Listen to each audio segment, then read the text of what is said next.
আজ প্রকাশিত হলো মাধ্যমিক 2026-এর ফলাফল। আর সেই ফল প্রকাশের পরেই বাঁকুড়ায় খুশির হাওয়া। বাঁকুড়া খ্রিস্টান কলেজিয়েট স্কুল অর্থাৎ বাঁকুড়া মিশন বয়েজ হাই স্কুলের ছাত্র মৈনাক মণ্ডল রাজ্যে তৃতীয় স্থান অধিকার করে নজর কেড়েছে সকলের। কিভাবে এলো এই সাফল্য, কতটা খুশি মৈনাক, আর আগামী দিনের পরীক্ষার্থীদের জন্য কী বার্তা দিল সে, সব কিছু জানাবো আজকের এই প্রতিবেদনে। রেজাল্ট প্রকাশের পরই ভয়েস অফ বাঁকুড়া পৌঁছে গিয়েছিল মৈনাক মণ্ডলের বাড়িতে। সেখানে খুশির আবহ ছিল চোখে পড়ার মতো। মৈনাক জানায় সে আশা করেছিল প্রথম 10-এর মধ্যে থাকবে, কিন্তু রাজ্যে তৃতীয় স্থান অধিকার করবে এটা সে নিজেও ভাবেনি।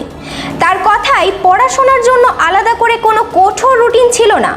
প্রতিদিনের পড়া প্রতিদিন শেষ করত, যাতে পরে চাপ না বাড়ে।